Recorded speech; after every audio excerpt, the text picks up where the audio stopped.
Shalom, selamat pagi Bapak Ibu. Community of Miracle adalah sebuah kebanggaan bagi saya boleh menyampaikan renungan pada pagi hari ini. Saya Pendeta Yani Gunawan, Gembala Gereja Betania, Manado. Pagi hari ini renungan diambil dari 1 Tesalonika 14 ayat yang ke-17, di mana ayat ini berbunyi tetaplah berdoa. Dalam terjemahan yang lain dikatakan jangan berhenti berdoa atau berdoalah dengan terus-menerus. Bapak Ibu yang terkasih, tentu kita sering mendengar khotbah tentang doa, tentang bagaimana Tuhan menjawab doa, tentang iman yang luar biasa dan Tuhan menjawab doa. Contoh, mintalah maka akan diberi, percayalah bahwa apa yang kita doakan kita sudah menerimanya, maka hal itu akan diberikan kepadamu. Dan khotbah-khotbah semacam ini yang membangkitkan iman percaya kita dan membuat kita bersemangat dan berkobar-kobar sebagai orang yang percaya. Bapak Ibu yang terkasih di dalam Tuhan, menjelang peringatan Jumat Agung dan Paskah ini, saya mengajak Bapak Ibu untuk kita melihat sebuah peristiwa doa, sebuah peristiwa yang menurut saya peristiwa yang luar biasa. Peristiwa doa ini terdapat di dalam Injil Markus pasal 14 ayat 34 sampai ayat yang ke-41.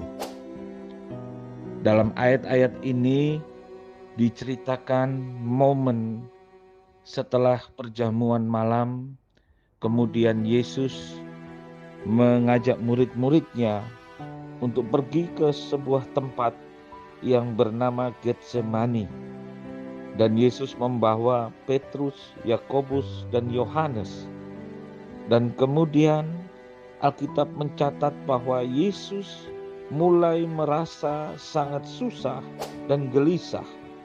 Yesus berkata, "Hatiku sangat sedih, seperti mau mati rasanya." Dia berkata kepada para muridnya, "Tinggallah di sini dan berjaga-jagalah." Ia kemudian maju sedikit, merebahkan diri ke tanah atau tersungkur atau tiarap di tanah, merendahkan diri dan kemudian berdoa supaya sekiranya mungkin saat itu berlalu daripadanya. Apa isi doa Tuhan Yesus? Tuhan Yesus berdoa, "Ya Aba, ya Bapa, segala sesuatu mungkin bagimu. Ambillah cawan ini dari hadapanku, tetapi janganlah apa yang aku kehendaki, melainkan apa yang Engkau kehendaki." Bapak Ibu yang terkasih di dalam Tuhan, Yesus berdoa dengan doa yang sama sebanyak 3 kali. 3 kali Yesus berdoa, "Kalau boleh, cawan ini berlalu daripadaku. Tetapi bukan kehendakku yang jadi, melainkan kehendak Bapa yang terjadi." Apa yang terjadi kemudian Bapak Ibu? Alkitab mencatat bahwa Bapa di surga tidak menjawab doa dari Tuhan Yesus. Bapa tidak menjawab doa itu. Alkitab mencatat Bapa mengirimkan malaikatnya untuk memberikan kekuatan kepada Yesus di tengah-tengah kekhawatirannya, di tengah-tengah kegalauannya, di tengah-tengah pergumulannya yang begitu berat. Seolah-olah rasa-rasanya Yesus tidak mampu. Bapa mengirimkan malaikatnya, tetapi Bapa tidak menjawab doa dari Yesus. Sekalipun Yesus sudah tersungkur di tanah, dan sekalipun Yesus sudah 3 kali berdoa, namun jawabannya adalah tidak. Nah, dari peristiwa ini, Bapak Ibu yang terkasih di dalam Tuhan, Kita harus belajar menjadi orang Kristen yang dewasa. Apa yang kita bisa pelajari dari kisah ini? Yang pertama yaitu bahwa Tuhan tidak selalu menjawab doa kita. Tuhan tidak selalu menjawab doa sesuai dengan keinginan kita. Doa dan iman kita, doa dan puasa kita ketika kita merendahkan diri, bukanlah sebuah remote control yang bisa memaksa Tuhan untuk mengikuti, menjawab doa sesuai dengan kehendak kita. Yang kita bisa pelajari juga, Bapak Ibu yang terkasih di dalam Tuhan, yaitu bahwa bagaimana sikap Yesus berdoa. Yang pertama, dia tersungkur, dia merendahkan diri. Yang kedua, dia terus-menerus berdoa kepada Bapa. Setidaknya 3 kali dia berdoa kepada Bapa.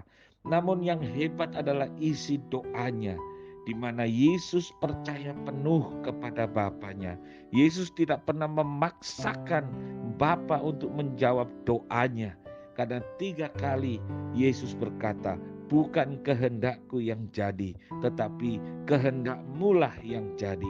Yesus menyadari penuh bahwa kehendak Bapa itulah yang terbaik bagi dirinya.